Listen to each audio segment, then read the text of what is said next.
Hello नमस्कार दोस्तों, मैं प्रदीप कुमार आप सभी का शिव नारायण अकेडमी में स्वागत करता हूं। दोस्तों, हम लोग को बहुत प्रॉब्लम होता है क्योंकि एक जगह कहीं भी मिलता नहीं है टोटल पार्ट्स, और उसमें कितने आर्टिकल हैं और उसमें क्या क्या हमें पढ़ना रहता है, क्या हमें जानना रहता है। ठीक है, तो उसको मैंने एक जगह पे लिख दिया है और वन बाय वन कर उसको डिस्कस करते हैं कि उसमें क्या है और क्या पढ़ना है। ठीक है, आइए देखते हैं। तो जैसा कि मैंने बताया है, देखिए हमारा जो कॉन्स्टिट्यूशन है उसमें कितने पार्ट्स हैं? 22 पार्ट्स। और पार्ट्स, शेड्यूल, ये जो आर्टिकल जो नहीं समझ में आता है तो मैं आपको बता देता हूँ। देखिए, आपके पास कोई एक बुक होगा, कॉन्स्टिट्यूशन आप भूल जाइए, बुक होगा, उस बुक का चैप्टर नेम रहता है, जैसे first chapter, second chapter, third chapter. 3 example ले लेते हैं, उससे समझ लेंगे। फर्स्ट चैप्टर में होता है कि पेज नंबर 1 to 6 तक है, मतलब 1 to 6 चैप्टर, पेज नंबर तक फर्स्ट चैप्टर कंप्लीट हो गया। अब 7 to मान लेते हैं 12 पेज नंबर तक सेकंड चैप्टर कंप्लीट हो गया। ठीक उसी प्रकार 22 पार्ट हमारे हैं, मतलब आप समझिए कि 22 लेसन हो गए, और उसके प्रत्येक जो आर्टिकल हैं वो पेज नंबर हो गए। जैसे 22 भाग है तो फर्स्ट का आप लोग देख लेते हैं, तो फर्स्ट जो पार्ट है उसका आर्टिकल 1 to 4 है, सेकेंड पार्ट है उसका आर्टिकल 5 to 11 है, थर्ड जो पार्ट है उसका 12 to 35 है, फोर्थ पार्ट जो है उसका 36 to 51 है। दिख रहा होगा, मैं यहाँ पे लिख देता हूँ। फोर्थ जो पार्ट है उसका 36 to 51 है। ठीक है, तो टोटल जो 22 पार्ट्स हैं उसको मैंने यहाँ पे लिख दिया है और उसे डिस्कस करते हैं कि क्या क्या उसमें है। जैसे है ना यहाँ पे, तो फर्स्ट पार्ट में हमको क्या जानना है, और शेड्यूल, आर्टिकल तो जान गए, पार्ट जान गए, शेड्यूल देखिए क्या होता है। शेड्यूल एक अलग चीज़ है जो स्टार्टिंग में जब कॉन्स्टिट्यूशन एडॉप्ट किया गया, जैसे समय के अकॉर्डिंग तो चेंज होते जाएगा ना उसमें, तो जब कुछ ना कुछ उसमें इंक्लूड होगा, उसमें कुछ ना कुछ हटाया जाएगा, और हटाने से ज़्यादा तो कॉन्स्टिट्यूशन में ऐड किया गया है तो और ज़्यादा बड़ा हो गया है। तो पहले तो कम थे और आज 22 हो गए। शेड्यूल में उस समय जो अनुसूचियाँ जो कहते हैं हम लोग 8 था, आज 12 हो गया, तो बड़ा हो गया।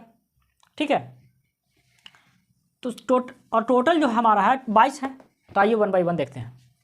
फर्स्ट जो है, फर्स्ट मैंने पढ़ा भी दिया दोस्तों, अगर आपने नहीं देखा है तो इसके प्लेलिस्ट में वीडियो पड़ा है, आप जाकर उसको देख सकते हैं। तो फर्स्ट जो पार्ट है, फर्स्ट पार्ट आर्टिकल 1 to 4। अब इसमें क्या है? The union and it's territory, संघ एवं इसके राज्य क्षेत्र। ठीक है दोस्तों, इसमें हम लोग क्या पढ़ना है? संघ एवं राज्य क्षेत्र। और संघ एवं राज्य क्षेत्र में क्या है? राज्य का निर्माण कैसे होगा, राज्य का नाम परिवर्तन, जो आर्टिकल हम लोग 3 में पढ़ते हैं। आर्टिकल 2 में किसी बाहरी राज्य को अपने कंट्री में मिला लेना, जैसे पाकिस्तान से हम पीओके कब जाएंगे। ठीक है, पीओके तो अपना ही है, लेकिन जिस दिन भारत में पूर्ण रूप से मिला होगा तो क्या हो गया? सेकेंड आर्टिकल के तहत हो जाता है। फर्स्ट आर्टिकल क्या कहता है? नाम कहता है कि इस देश है, एक भौगोलिक देश है जिसको हम लोग बोल रहे हैं, आखिर उसका नाम क्या है? तो कॉन्स्टिट्यूशनल नाम क्या हो गया? भारत और इंडिया नाम है। तो फर्स्ट आर्टिकल में हम लोग को ये पढ़ना है। ठीक है, सेकेंड जो है पार्ट 5 to 11, इसमें आर्टिकल है 5 to 11 सिटीजनशिप, नागरिकता के बारे में है। आप देश में रह रहे हैं तो उस देश के नागरिकों के बारे में है। कोई नागरिकता कैसे एक्सेप्ट करेगा, मतलब कैसे उसको नागरिकता दिया जाएगा, किसी से नागरिकता कैसे छीना जा सकता है। ठीक है, कितने साल आप बाहर रह गए तो नागरिकता बचा रहेगा देश का या खत्म हो जाएगा आपका। कोई आप देश से गलत काम कर कर भाग जाते हैं बाहर, जैसे विजय माल्या हो गया, तो सरकार चाह सकती है तो उसका नागरिकता समाप्त कर सकती है। तो इन सभी बातों को हम लोग आर्टिकल सेकेंड में पढ़ते हैं, और पार्ट सेकेंड में पढ़ते हैं, और मैंने इसको कंप्लीट भी कर दिया है। आप लोग प्ले लिस्ट में जाकर इसका वीडियो देख लीजिएगा, सिटीजनशिप, नागरिकता के बारे में है। अब देखिए थर्ड, जो सबसे इंपॉर्टेंट है और प्रत्येक कॉम्पिटिटिव एग्जाम में पूछा जाता है। थर्ड जो है पार्ट दोस्तों, फर्स्ट हम लोग कंप्लीट कर दिए, सेकंड कंप्लीट कर दिए, थर्ड जो है 12 से 35 फंडामेंटल राइट में है। फंडामेंटल राइट क्या है? किसी भी व्यक्ति के विकास के लिए स्वतंत्रता बहुत ही आवश्यक है। तो फंडामेंटल राइट में विभिन्न प्रकार के आपके पास स्वतंत्रता दिया गया है, क्योंकि एक डेमोक्रेटिक कंट्री के लिए उसके जो सिटीजन हैं, नागरिक हैं, तो स्वतंत्र नहीं रहेंगे तो वो अपना विकास कैसे करेंगे? राजतंत्र में तो नहीं हो सकता है, पर लोकतंत्र में हम लोग रह रहे हैं ना, तो यहाँ पे क्या फंडामेंटल राइट दिया है उस व्यक्ति का विकास के लिए। पार्ट थर्ड में है आर्टिकल 12 to 35। कहाँ से लिया गया? यूएसए से लिया गया। जब ऐसे पढ़ाऊंगा तो मैं पूरा इसको डिटेल से बताएंगे, हम लोग डिस्कस करेंगे, लेकिन फिर भी थोड़ा बहुत हम लोग देखते चलते हैं। तो फंडामेंटल राइट हमारा पार्ट थर्ड में है, आर्टिकल 12 to 35 है। ठीक है, अब फोर्थ देखते हैं। फोर्थ क्या है? फोर्थ जो है पार्ट आर्टिकल 36 to 51 है। हमारा जो टोटल आर्टिकल है ना वो 395 है, और उसी में सब बटा हुआ है। तो आर्टिकल 36 to 51 है DPSP, directive principle of state policy. कहाँ से लिया गया? आयरलैंड से। ठीक है। डीपीएसपी कहाँ से लिया गया? आयरलैंड से लिया गया। तो डीपीएसपी में कहा क्या क्या है, इसको थोड़ा सा समझ लेते हैं कि डीपीएसपी में आखिर है तो क्या है उसमें। तो राज्य का उत्थान कैसे हो, राज्य का मतलब देश, और देश उत्थान कब होगा? जब देश के नागरिकों का उत्थान होगा। छोटी सी बात है, जब देश उत्थान कब होगा? एक घर कैसे, मान लेते हैं कि आपका, मान लेते हैं किसी घर का नाम है, ठीक है, तो घर का नाम है, तो वो घर के सदस्य अगर विकास किए तो आपका घर विकास हो गया। तो हमारे देश के नागरिक कैसे उनका उत्थान हो, पर्यावरण के बारे में बताया गया इसमें, पशुओं के वध न हो, शराब निशे मतलब निशे जो पेय पादक में जो पदार्थ होते हैं, नशीले पदार्थ, उनका सेवन कम हो, सरकार उसका कम करे, इन सभी बातों को डिस्कस किया गया है, ठीक है, ये आर्टिकल। फिर देखिएगा इसमें बहुत सारी चीज़ें हैं, जब लोग पढ़ेंगे तो देखेंगे। तो ये पार्ट 4 आर्टिकल 36 to 51 डीपीएसपी है। कहाँ से ले गया? आयरलैंड से। फंडामेंटल राइट कहाँ से ले गया? यूएसए से। 1 by 1 हम रिपीट कर रहे हैं, आप भी रिपीट कीजिएगा तो ऐसे याद हो जाएगा। फिर देखिए पार्ट 4A। अब जब देखिए एक चीज़ और समझिए, अगर आपको ऐसे मिले पार्ट 4A, तो समझिएगा कि जब ओरिजिनल कॉन्स्टिट्यूशन था, ओरिजिनल कहने का मतलब कि 26 नवंबर 1949, अगर इस दिन तक जो भी लिख दिया गया उस कॉन्स्टिट्यूशन में वो हो गया ओरिजिनल, और यदि उसके बाद जो भी उसमें लिखा गया वो ओरिजिनल नहीं हुआ, मतलब क्योंकि अमेंड कर आप कुछ भी चीज़ कॉन्स्टिट्यूशन में ऐड करना चाहते हैं तो विदाउट अमेंडमेंट के आप कैसे कर सकते हैं? तो ओरिजिनल नहीं हो पाया। तो जब फंडामेंटल, यहाँ पे देखिए फंडामेंटल जो 4A 51A आर्टिकल है, और ये भी बाद में जोड़ा गया 51A, इसमें कहा गया फंडामेंटल ड्यूटीज़, मूल कर्तव्य। अब किसी भी देश में रह रहे हैं तो वो कंट्री आपको स्वतंत्र होने के लिए क्या कर रहा है? अधिकार दे रहा है, अपना विकास के लिए, आप अपना विकास करें, राष्ट्र का विकास करें, इसके लिए स्वतंत्रता दे रहा है। और तो स्वतंत्रता दे रहा है मतलब क्या हुआ? एक प्रकार का अधिकार हुआ।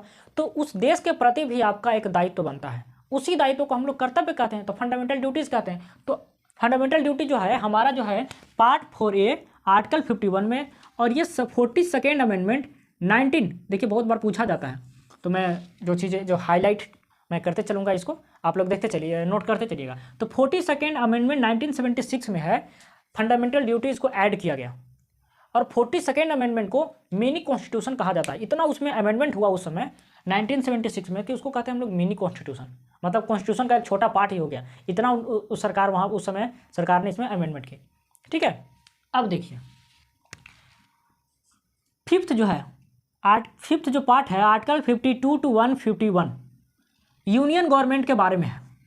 संघ सरकार, हमारे यहाँ 2 प्रकार के सरकार होती है, 3 प्रकार के सरकार होती है। जब ओरिजिनल कॉन्स्टिट्यूशन था दोस्तों तो उस समय 2 प्रकार के सरकार होती थी। एक होती थी केंद्र की सरकार, देखिए ये हो गया हमारा भारत, और यहाँ पे आप कहिए यूपी, ठीक है, यहाँ पे आप कह सकते हैं बिहार, यहाँ पे कह सकते हैं तमिलनाडु, यहाँ पे कह सकते हैं कर्नाटक।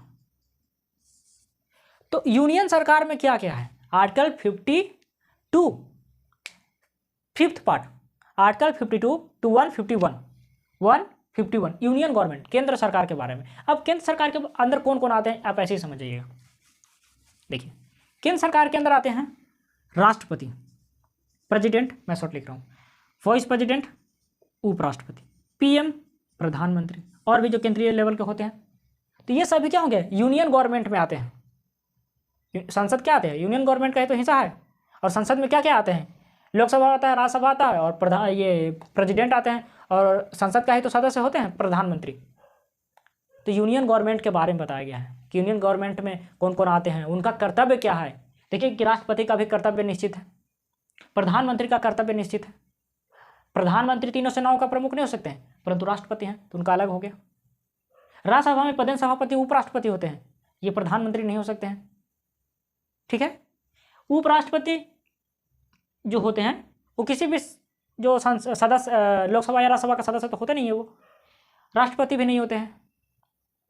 राष्ट्रपति क्या है? संसद के सदस्य हैं, संसद का एक अति हिस्सा है, क्योंकि संसद मिलता है 3, देखिए Lok Sabha plus Rajya Sabha plus president, तीनों से मिलकर संसद का निर्माण होता है।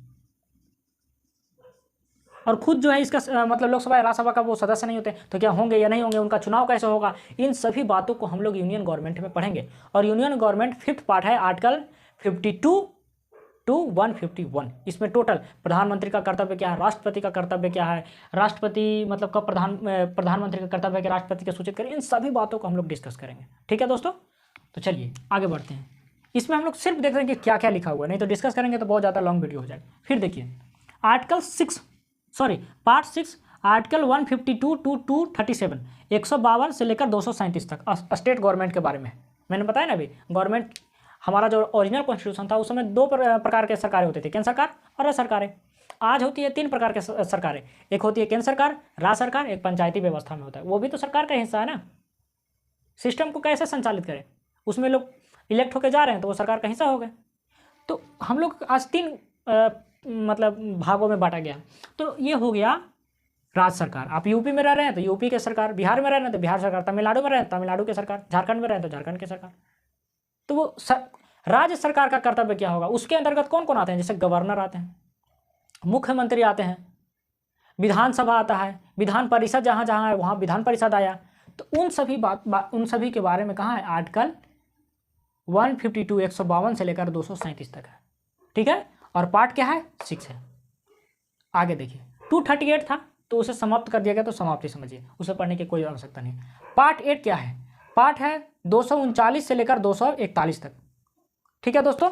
कुछ आर्टिकल आपको नहीं मिलेगा तो आप ये मत समझिए कि मैंने छोड़ दिया है, नहीं छोड़ा नहीं है। वो आर्टिकल को सरकार क्या समय के अनुसार उसको ख़त्म कर देती है। मैंने कहा ना कि कॉन्स्टिट्यूशन जिस समय बना और आज आपको देखिएगा तो बहुत ज़्यादा मतलब आर्टिकल दिखेगा, मतलब एक दूसरे में ऐड कर दिया गया है। जैसे 4 यहाँ पे पार्ट हुआ, 4A किया, ऐड किया गया तो बड़ा हो गया ना, तो इसको सब खत्म कर दिया गया। अब यहाँ पे देखिए पार्ट 8 में है 239 से लेकर 241 तक यूनियन टेरिटरी।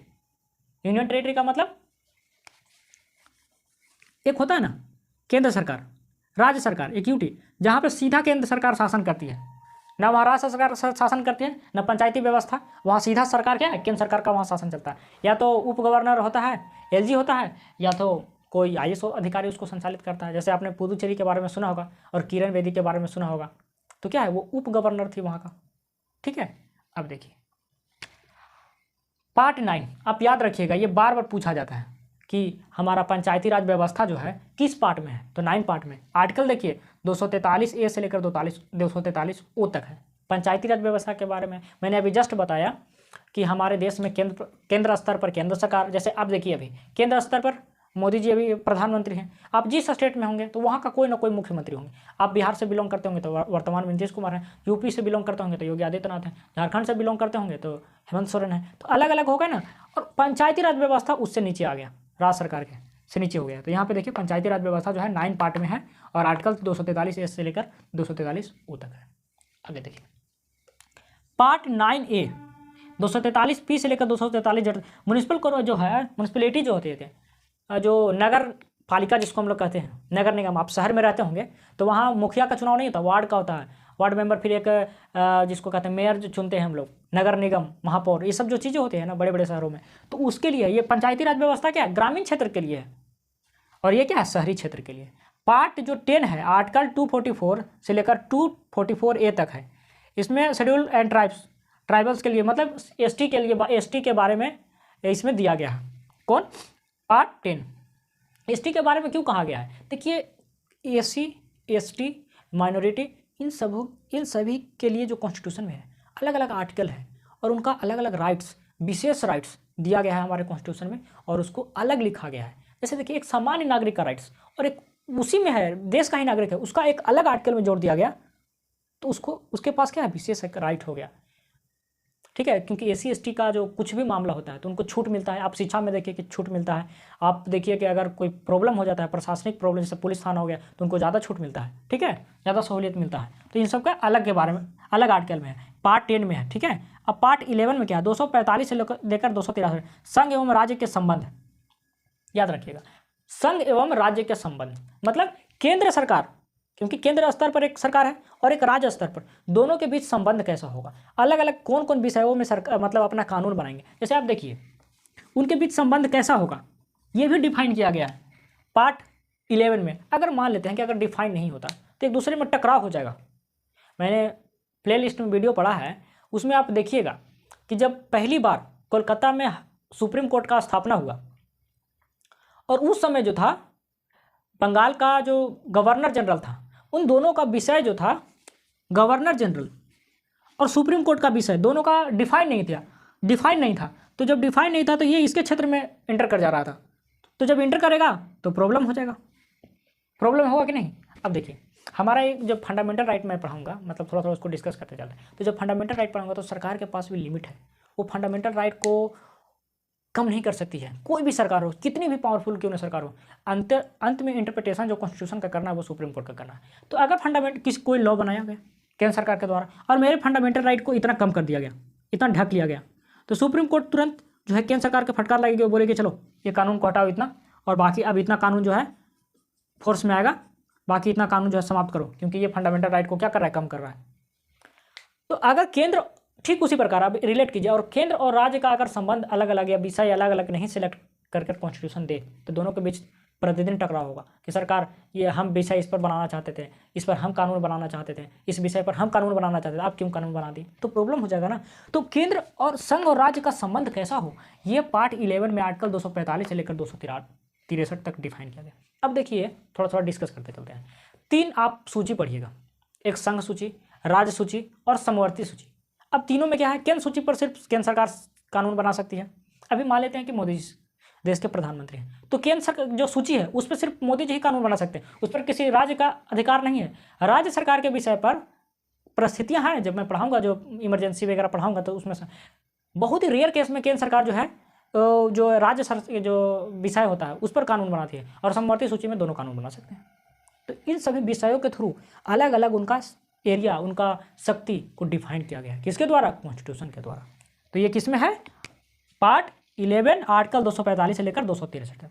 पार्ट 12 क्या है, 264 आर्टिकल से लेकर 300 तक फाइनेंस है, प्रॉपर्टी, इसमें कॉन्ट्रैक्ट के बारे में है। इसमें कुछ कुछ जो पार्ट हैं वो ज़्यादा आपको जानना, जैसे आगे देखिए कुछ है।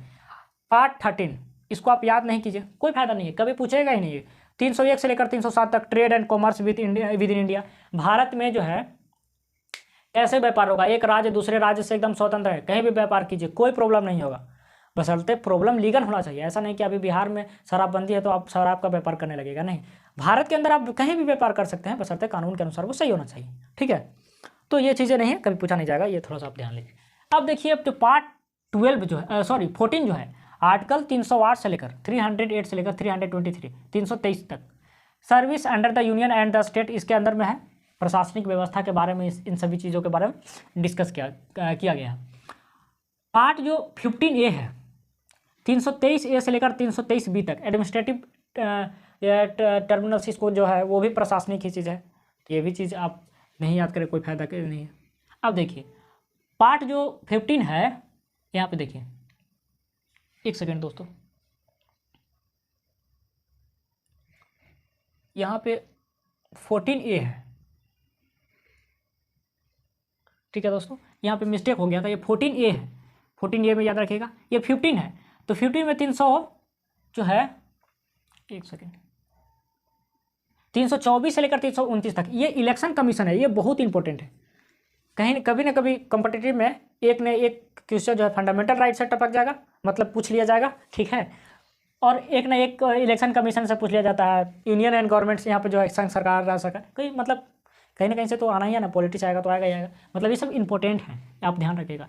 तो जो आपसे पूछा जाएगा कि इलेक्शन कमीशन कौन सा पार्ट में है हमारे कॉन्स्टिट्यूशन का, तो 15 पार्ट में, आर्टिकल 324 से लेकर 329, दोनों याद रखिएगा, पार्ट और आर्टिकल, ठीक है, ये बहुत ही इंपॉर्टेंट चीज़ है।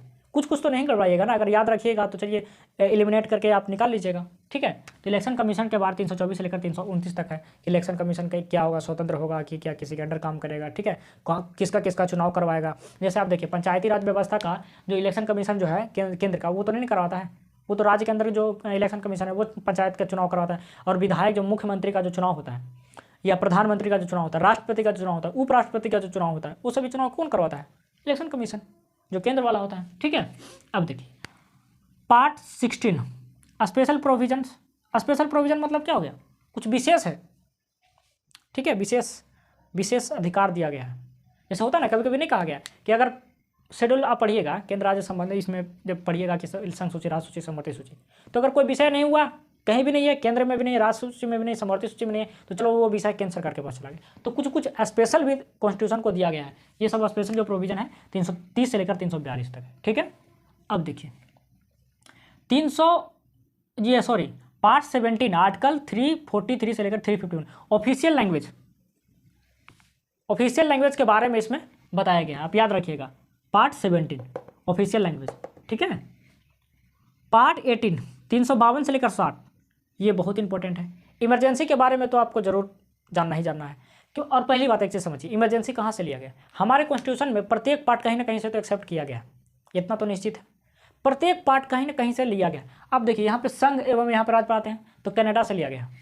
सिटीजनशिप तो ये एकल जो नागरिकता है वो ब्रिटेन से लिया गया। फंडामेंटल राइट अमेरिका से लिया गया। यहाँ पे क्या है, नीति आयरलैंड से लिया गया है। फंडामेंटल ड्यूटी रसिया से लिया गया है। गवर्नमेंट वाला जो भी है पार्लियामेंट्री सिस्टम, ये तो सारा ब्रिटेन से लिया गया।